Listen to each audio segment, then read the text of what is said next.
Warning: this video is meant for an older audience, and, as such, contains imagery, subject matter, and language that may not be suitable for children. Also, it will contain my opinions about various pieces of Batman-related media, which may not conform with popular views or nostalgia-influenced perceptions of Batman. You have been warned.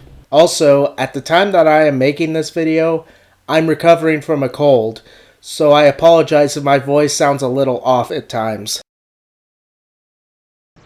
Hello, and welcome to Underrated Entertainment, where I look at various bits of pop culture that, I feel, never got enough appreciation. In this episode, in honor of the holiday season, we will look at perhaps one of the most underrated superhero games of the past decade, Batman: Arkham Origins. Released in 2013 by WB Games Montreal, this game was a spin-off prequel to the immensely successful games Batman: Arkham Asylum and Batman: Arkham City, which, along with the last game of the Arkham series, Batman: Arkham Knight, were developed by Rocksteady Studios. Despite being a high-selling game on release, Arkham Origins received mixed reviews as a good but unremarkable addition to the series. This is very unfortunate, as the game is actually a really good game in its own right, and one of my holiday time traditions. For the purposes of keeping this episode at a manageable length, rather than go over every aspect of the game, I will instead list, in no particular order, 9 reasons why I find Arkham Origins to be a great game worthy of inclusion in the Arkham series, and arguably the best Christmas story with Batman. I said a Christmas story with Batman, not a Christmas story with misnamed Tim Burton creatures.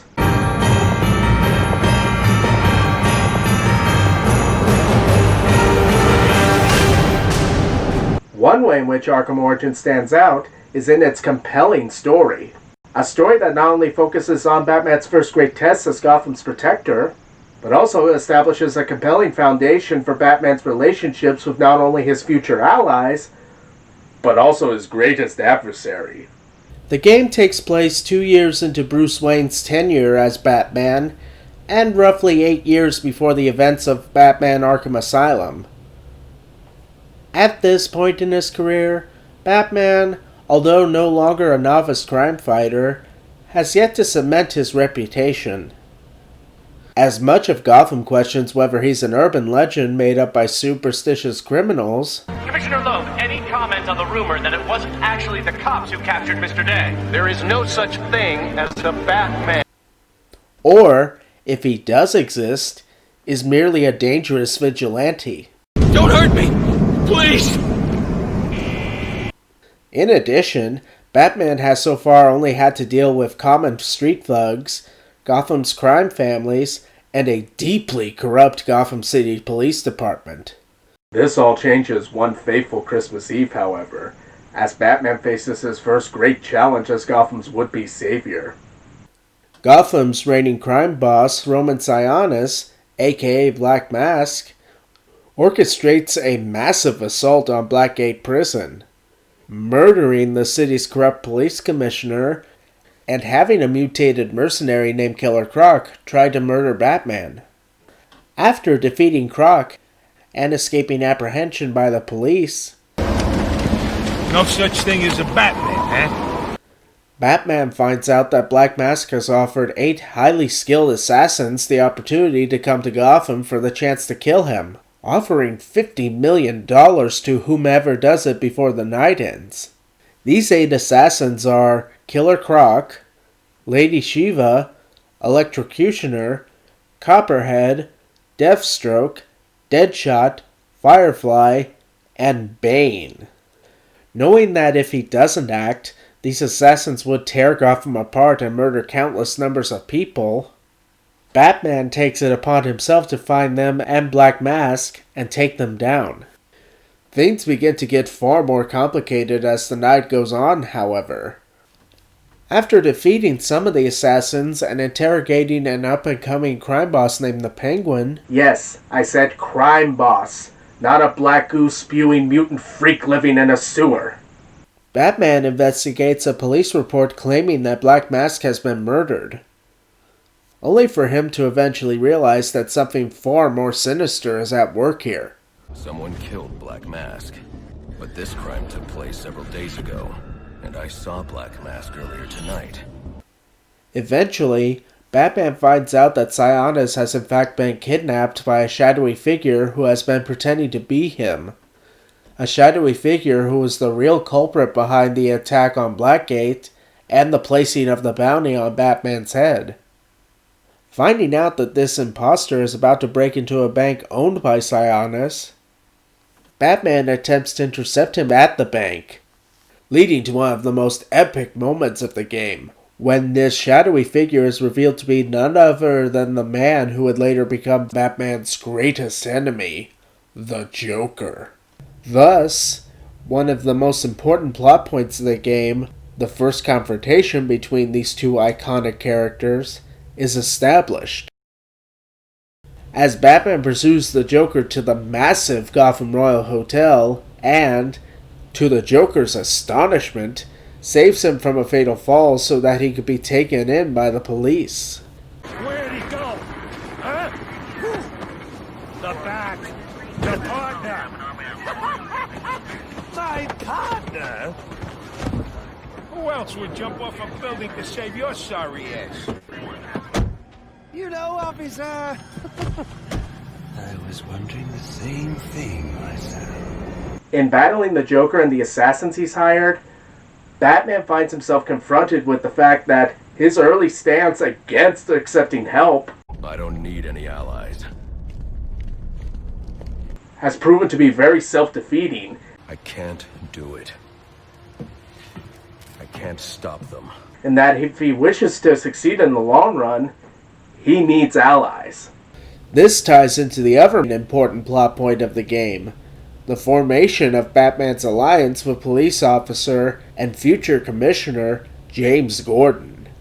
At first, both of these men start out intensely distrustful of each other, with Batman skeptical that the honest but by-the-book Gordon could be anything but an obstacle, and Gordon seeing Batman as a violent criminal who takes the law into his own hands, despite the appeals of his young daughter Barbara. He is the worst kind of criminal. The kind who thinks their actions are justified. Who acts completely outside the system. The system is broken. Barbara, wait. This is evident in the first scene where they cross paths, and when Batman has his dramatic showdown with Firefly, in which he not only has to rescue people he's held hostage, but also disarm the massive bombs rigged on Gotham's Pioneers Bridge. In this showdown, Batman and Gordon, despite not cooperating with each other, manage to save the hostages, disarm the bombs, and defeat Firefly. In a brief conversation that they have after this, we see that these two are starting to develop respect for each other, but don't see themselves as allies quite yet. It is in the climax of the game where the two main storylines intersect, with the Joker having initiated a riot at Blackgate and holding the Warden and Gordon hostage to test Batman's commitment to not killing people.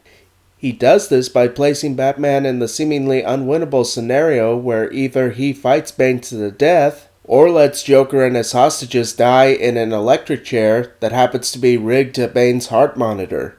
However, utilizing electric shock gloves taken from the electrocutioner following his murder at the hands of the Joker, Batman manages to stop Bane's heart long enough to remove his heart monitor.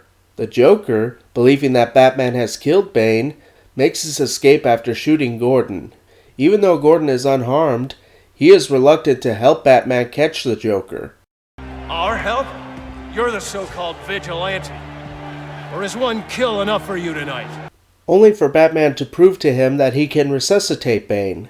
This leads to a near-deadly final showdown with Bane, in which he, as a result of injecting himself with an experimental version of his Venom steroids, suffers massive brain damage that negatively affects his memory of finding out Batman's identity. A moment that will have greater significance later on in this list. After this, Batman, after helping Gordon fend off a horde of rioting prisoners, confronts the Joker. Dismayed to find out that Batman didn't actually kill Bane, the Joker tries to get Batman to kill him. Come on, baby. Beat me till your knuckles bleed. Why quit there? You know there's only one way to stop me. Only instead to be knocked out by Batman, to the amazement of Gordon. Any one of my guys would have killed him. The city deserves better than that.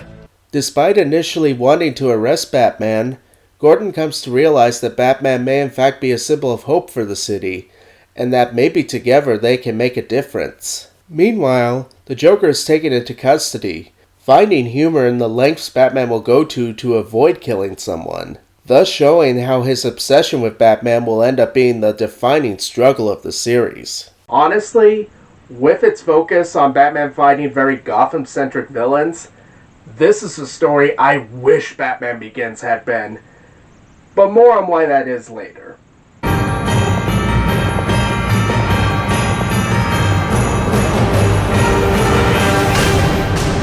While I can't play any segments of it for any extended duration, I would be remiss if I did not highlight how Arkham Origins has arguably the best score of the Arkham series. Unlike Arkham Asylum, where there were just a few general pieces of video game music, Arkham City, where the music, despite being more of an actual score, still has a very video game vibe to it, and Arkham Knight, which has a score that is in large part a compilation of music from the other games. Arkham Origins has a score that is very cinematic, in its epic tracks during the action-heavy moments, and the more subtle, mood-setting tracks during the more exploratory parts of the game. The former is evident in the starting menu of the game, where the music evokes an epic action movie, as we see Batman swoop down and take down a group of armed thugs. The latter, on the other hand, is clearly evident as you explore the blizzard-ravaged Gotham City. In addition, the score stands out in its skillful use of music invoking the holidays, incorporating instruments such as sleigh bells and chimes in an appropriately ominous manner. This is especially true in how it uses the Carol of the Bells, a piece of holiday music that already has a somewhat foreboding tone to begin with, as the Joker's theme. You hear that? Sounds like 8 tiny reindeer.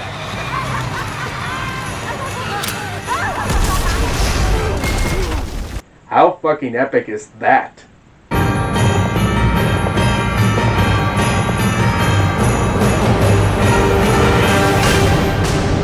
Another great thing about Arkham Origins is how it immerses the player in the frigid Christmas-time world of Gotham City.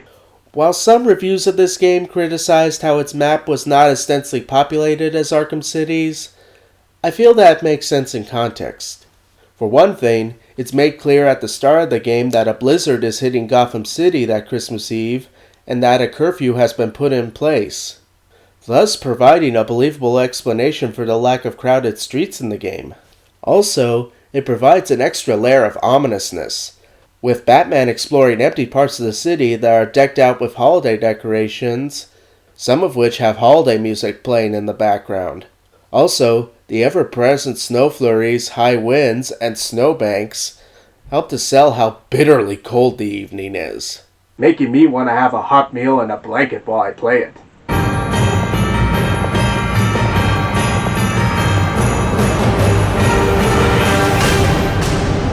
Of all the Arkham games, holy shit does Arkham Origins stand out with its awesome boss battles.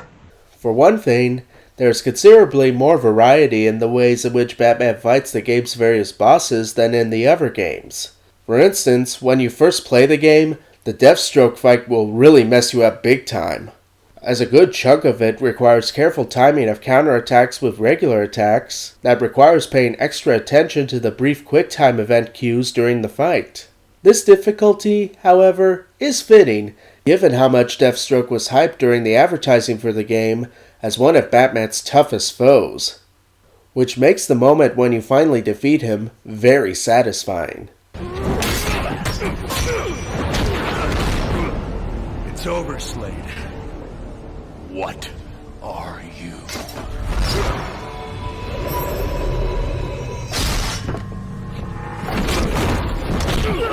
The first two fights with Bane represent another variation of combat, as they make extensive use of Batman's shock gloves and dodging moves, since Bane's attacks are appropriately devastating to Batman's health. The fight with Deadshot stands out in how it's a Predator challenge where Batman has to stealthily attack him several times while avoiding his wrist guns and his henchmen. This is especially tricky with Batman's final stealth attack, where he has to avoid Deadshot's eyesight so as to prevent him killing one of his hostages. With Batman's final fight with a now mutated Bane in Blackgate's high security wing, the emphasis is on evading his eyesight and moving from hiding spot to hiding spot, as his attacks are even more devastating than before, waiting for the right moment to use stealth attacks to force him into the electrified cell doors. This is especially tricky at the end of the fight, where Batman has to disable a security system that is scrambling his detective vision, which has left him blind to Bane's movements. Perhaps the most epic and kick-ass boss fight of all is the one with Firefly. Not only does it require skillful usage of Batman's gadgets, but it also requires a lot of dodging and quick moving, as Firefly's airborne attacks put Batman at a distinct disadvantage. In addition, the setting of this fight on the Pioneer's Bridge is very cinematic, as Batman is not only trying to defeat Firefly, but is also trying to prevent him from detonating the bombs that have not yet been disarmed. This is further enhanced by the music in this part of the game, as it evokes the feeling of a near-apocalyptic showdown. The epicness of this fight in particular is appropriate, as this is the moment in the story where Batman begins to establish himself in the public eye as Gotham's protector. Even if some characters remain unconvinced. He did it. You mean the Bat? Don't give him too much credit.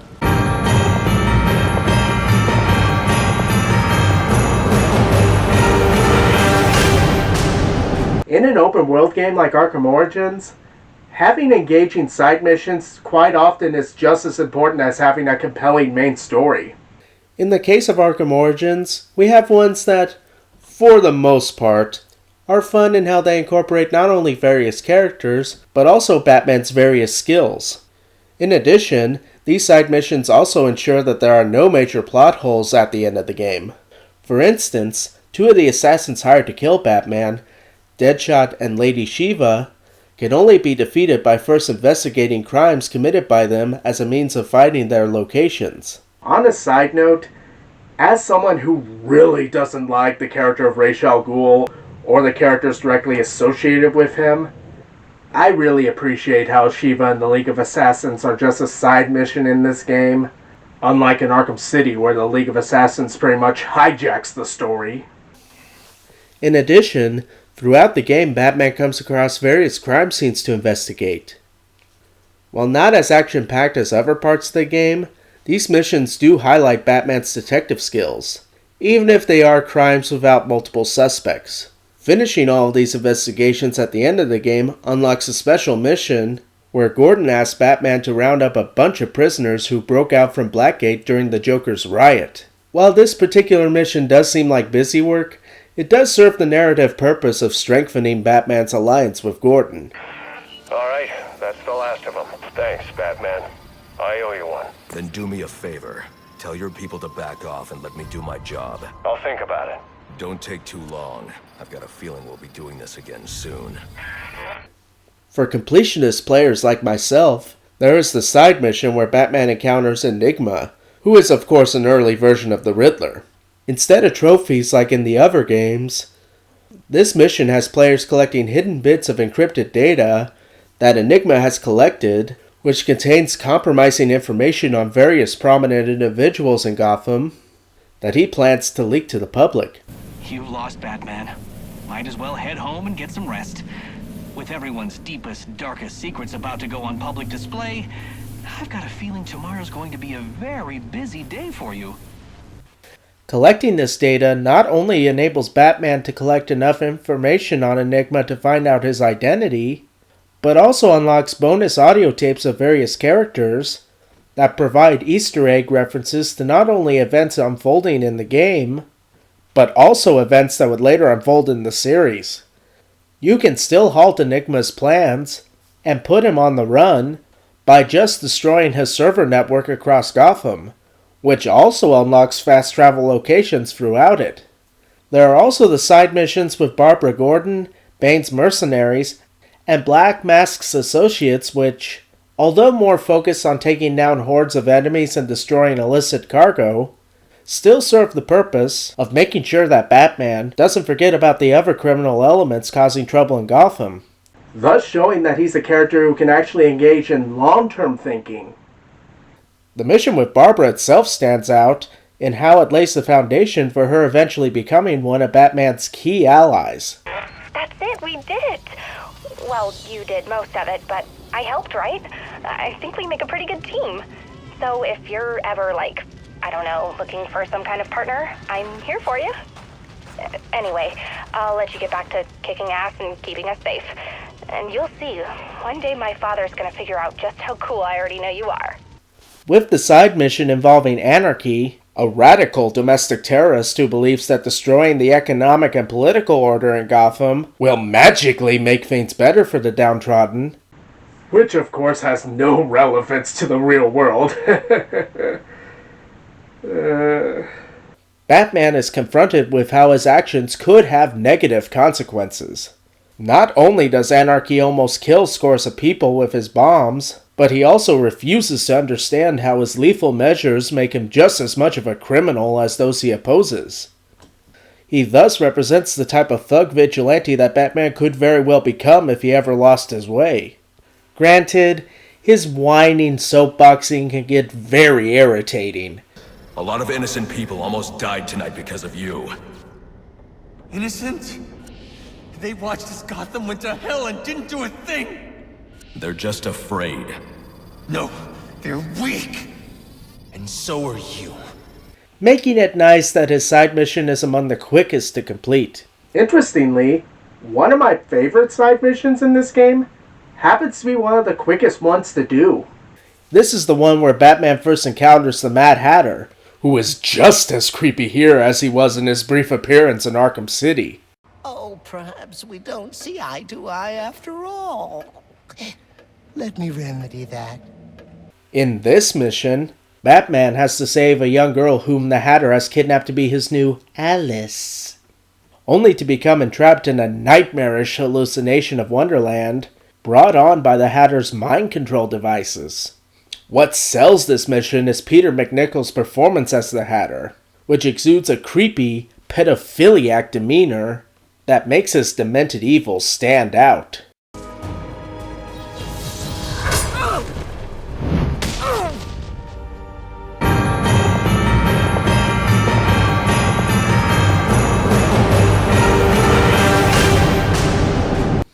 If you are like me and, quite frankly, really suck at intricate, long combo chain emphasizing combat in games, Arkham Origins provides a useful aid later on in the game when Batman obtains his shock gloves. With these, achieving long combo chains is considerably easier, making the combat challenges that are a part of leveling up Batman far more enjoyable. Plus, it just looks pretty damn cool when you finish a fight with them activated. I only wish they had been available in the other Arkham games. Especially Arkham City and Arkham Knight. I mean, those two had an absurd number of difficult combat challenges.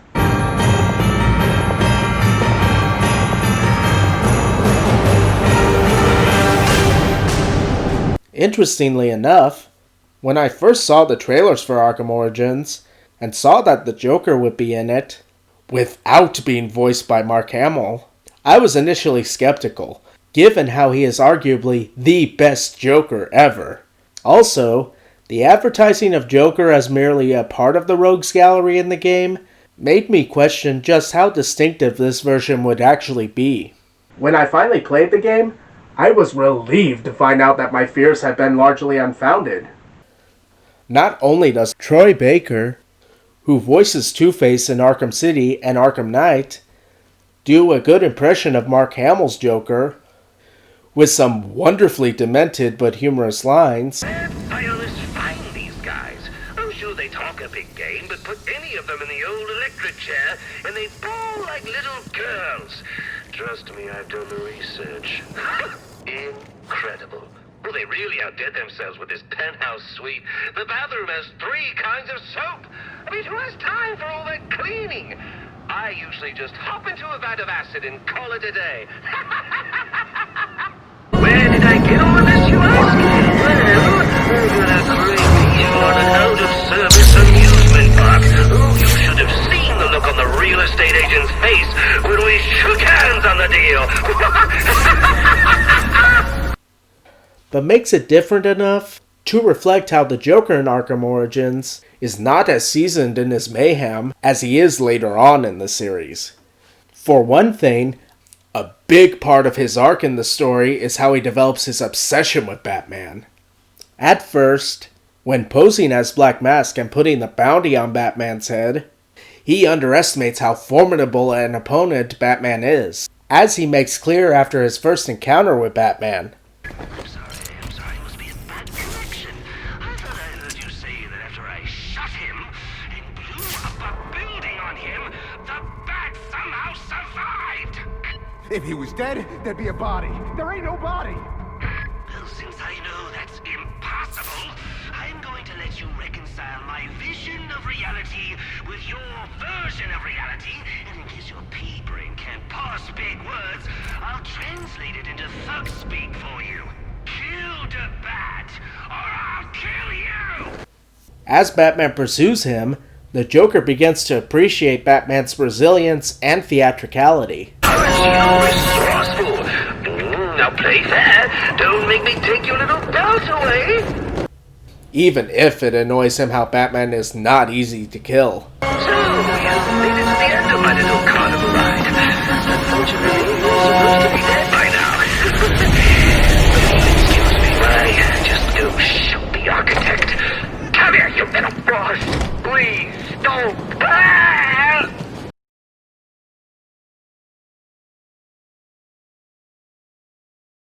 The act of Batman saving him from falling to his death is the key moment in his arc, as it really perplexes him why Batman, despite all the horrible things he's done, would not let him just die. Now why? Why would you do that? Newsflash! I'm the one who's trying to kill you! Upon reflecting on it in Blackgate, while being interviewed by medical intern Harleen Quinzel, who I'm sure will never become the victim of gaslighting and Stockholm Syndrome, or even bad outfit designs, Joker comes to see Batman as the special someone in his life that he never knew he needed. Even when disappointed that Batman managed to defeat Bane without killing him, his final appearance in the game shows that he is nevertheless over the moon over finding an adversary that he could have a lot of demented fun tormenting. This is going to be fun! Thus establishing how symbiotic his relationship with Batman is. A theme that would end up being an essential factor in how the Arkham series ended.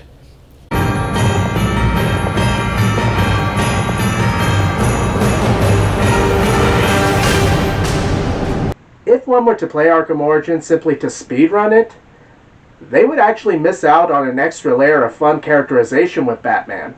These are the numerous optional conversations with Alfred in the Batcave. While it may seem like a pain in the ass at first to travel back and forth from Gotham to the Batcave and vice versa, these conversations are worth it for the following reasons. First, there are the expected fun quips from Alfred. You do know there are easier ways to earn frequent flyer points, sir? Very funny, Alfred.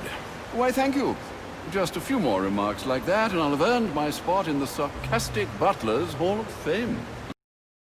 In addition, these conversations do further establish how Alfred, as Bruce Wayne's surrogate father, is genuinely concerned for his well-being. This adds further depth late in the game, when Bane breaks into the Batcave and leaves Alfred nearly dead, with Batman's use of his shock gloves as a crude defibrillator being the only thing that saves him. If, for some reason, you are a player who has little interest in character development, these conversations also serve a more practical purpose, as engaging in them does reward the player with a nice dose of XP, making the process of upgrading Batman a little quicker. Thus, these conversations do have a purpose to the game as a whole.